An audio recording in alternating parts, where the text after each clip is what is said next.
Couleur jardin. Mais qu'est-ce que ça veut dire exactement? Eh bien, dans jardin, il y a art. Et aujourd'hui, à la Cité Meunier à Noisiel, dans un site patrimonial renommé, des jardins de particuliers accueillent des artistes et s'ouvrent au public. Vous voulez en savoir plus? Eh bien, le vice-président nous en dit un peu plus.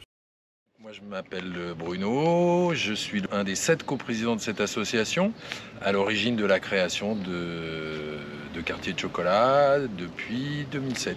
C'est une association qui a été créée donc en 2007 par des habitants, des commerçants, des parents d'élèves, pour essayer de dynamiser le quartier, la vie culturelle, la vie sociale, faire du lien. On est une association subventionnée assez modestement et cette association a vocation d'être totalement autonome et voilà, cette manifestation elle est à l'initiative des habitants et voilà, on se débrouille tout seul. On est en partenariat avec la mairie, mais on ne souhaite pas de toute façon en faire une manifestation municipale. Normalement, c'est le deuxième week-end de juin. Cette année, on a décalé par rapport aux disponibilités de chacun, mais voilà, on va dire qu'on est entre le 10 et le 20 juin chaque année. Aujourd'hui, c'est Couleur Jardin, un événement qui en est à sa 13e édition, je crois. Donc les habitants de ce quartier, 20 maisons de ce quartier sont ouvertes à des artistes plasticiens, sculpteurs, peintres, photographes, et on a aussi des spectacles, voilà, de la musique, du théâtre, ou de la musique chantée, voilà. Vous êtes au cœur de la Cité Meunier et ces maisons ont été reprises quand Monsieur Meunier les a revendues à la découpe. Et puis je pense que la plupart des habitants aujourd'hui ne sont pas de cette époque, mais ces maisons se sont succédées de propriétaire en propriétaire. Mais on garde l'esprit de la cité puisqu'on a des contraintes architecturales. On ne peut pas faire n'importe quelle modification, donc on reste un petit peu dans le quartier d'origine. Allez, maintenant on se rend chez Séverine au 18 rue Albert Meunier. Une plasticienne y expose et les Tintinabuleuses nous offrent un concert très zen. C'est les filets d'oignons, d'ail, les tubes. Oui, oui, tout à fait. J'utilise vos déchets du quotidien. Les bouchons de gel douche, lessive, jus de fruits, les plastiques des bouteilles pareil, cosmétiques. Les filets d'oignons, d'ail, de pommes de terre. Tout en plastique. C'est le même principe, sauf que c'est beaucoup plus petit et en fait ceux-là sont lumineux. Mais je sais pas si on va tellement voir. C'est pas sûr. Ouais, voilà. Ceux-là s'allument. C'est presque des carnets de croquis, comme ça, voilà, qu'il faut aimer aller à l'extérieur. Et puis, l'intérêt pour moi, c'est de dessiner la proportion des gens et puis l'architecture qu'il y a derrière. C'est une technique particulière qu'on appelle croquis urbain. Ce qu'on appelle le croquis, c'est-à-dire c'est direct au stylo ou à la plume et je ne reviens pas en arrière, il n'y a pas de gomme.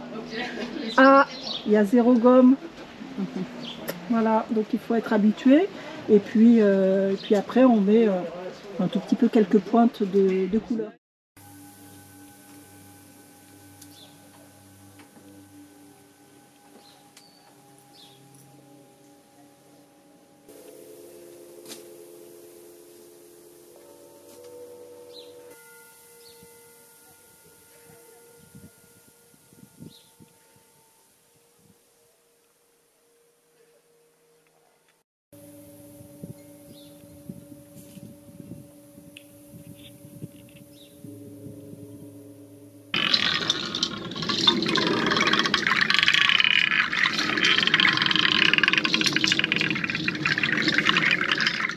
Maintenant, on file chez Sophie et Jacques, au 77 rue Albert Meunier, où Corinne Sculford et Martine Charrier-Brusa pourront vous montrer leur peinture.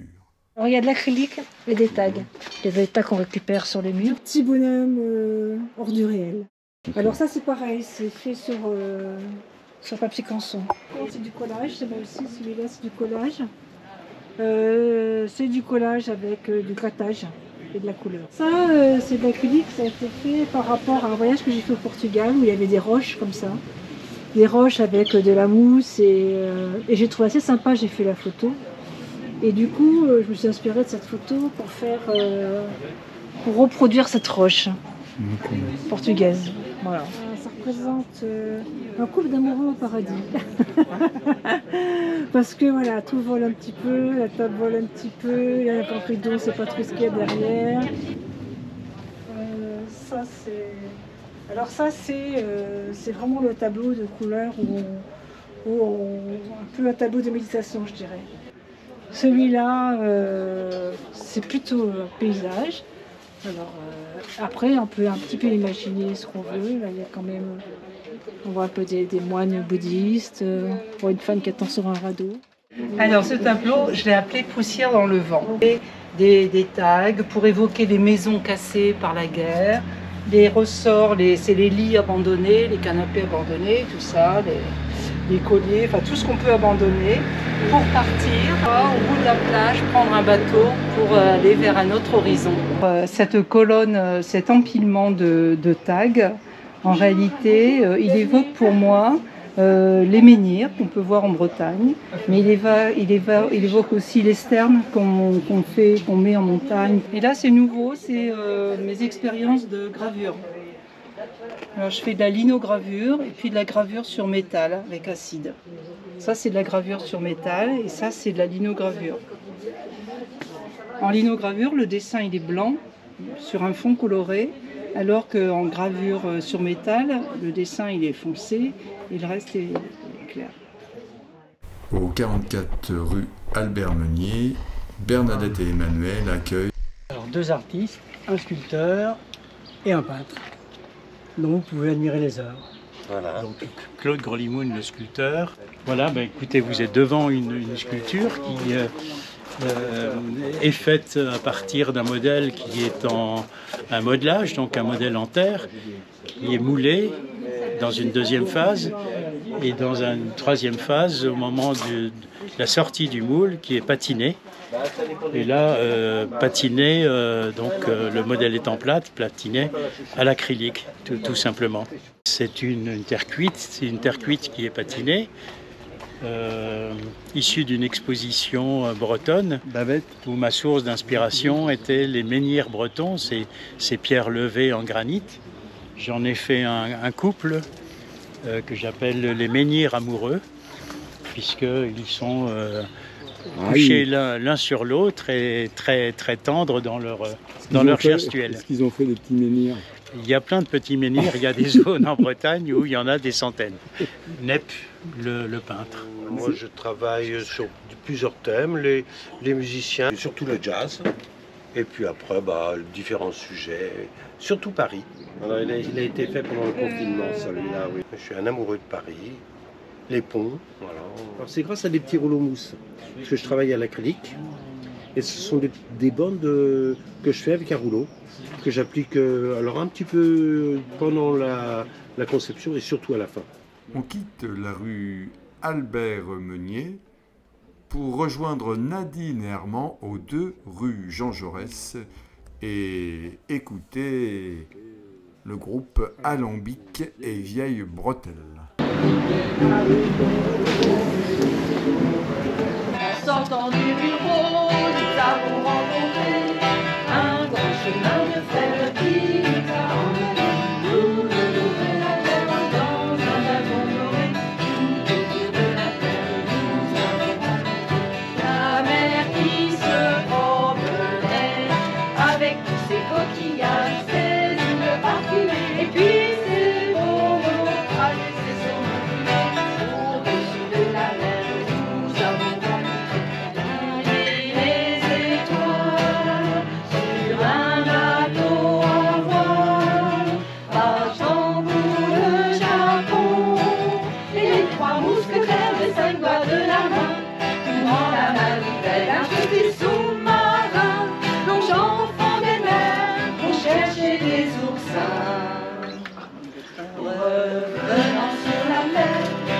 avons rencontré sur la voie des chemins de fer une maison qui fuyait, fuyait tout autour de la terre, fuyait tout autour de la mer. Il fait vraiment très chaud et nous allons finir cette petite balade artistique dans les jardins au 13 rue Albert Meunier chez Lucie et Florent. Je m'appelle Joseph Eligon, on m'a collé une étiquette d'artiste. Moi je considère que je suis un amateur photo qui travaille un peu comme un artisan. J'ai pas de très grandes prétentions, mais en même temps je sais qu'il y a certaines de mes photos qui plaisent beaucoup et qui sont, je dis pas des œuvres d'art, mais qui tendent vers l'art. Voilà. Donc pour présenter qui je suis. Et j'ai longtemps fait de la photo, reportage comme ça, dans un peu professionnel, pas trop, un peu familial. Et quand est arrivée la retraite, j'avais un peu plus de temps. Et puis je savais, enfin, certaines photos ont intéressé, et donc c'est comme ça que je me suis mis à participer à des expos collectives que je fais ou ici ou de l'autre côté de Paris, etc. Et c'est la 3e année que je fais ça ici, mais j'ai fait aussi des choses avec d'autres personnes de Noisiel qui exposent aussi dans d'autres jardins. Ce sont des photos qui sont extraites du montage pour certaines, ou qui sont des photos qui complètent le montage quand, par exemple, parce que dans le montage il n'y a aucun personnage, alors qu'ici j'ai des photos d'eau mais qui sont un peu habitées, voilà. Voilà. Et donc j'ai plaisir à être accueilli dans un magnifique jardin, et en plus avec un peintre sympathique. Et puis voilà. Montage de 7 minutes environ. Vous voyez la partie sur les nuages, mais on n'a pas besoin de le dire, ça se voit. Il y aura une autre partie sur la neige, une autre partie sur la glace, il y aura une autre partie sur les animaux aquatiques, une autre partie sur les herbes, sur la nature aquatique. Là on est encore dans les nuages, et en même temps on se balade à travers le monde, mais on s'en fiche du lieu. C'est des photos que j'ai pu prendre dans différents lieux, et qui sont reproduites, qui sont ici exposées pour certaines, comme celle-là qui est déjà dans le montage, celle-ci également. Et puis là justement, voilà une rapide présentation, parce que dans une autre expo j'avais mis ma photo, et aussi avec ma trompette parce que je fais de la musique, 2 photos qui sont un peu les signes de ce que je fais, bon. Et puis un texte sur le haut qui s'appelle Métamorphose aquatique. La balade dans les jardins des habitants de la cité Meunier est malheureusement terminée, mais nous nous reverrons l'année prochaine pour la 14e édition.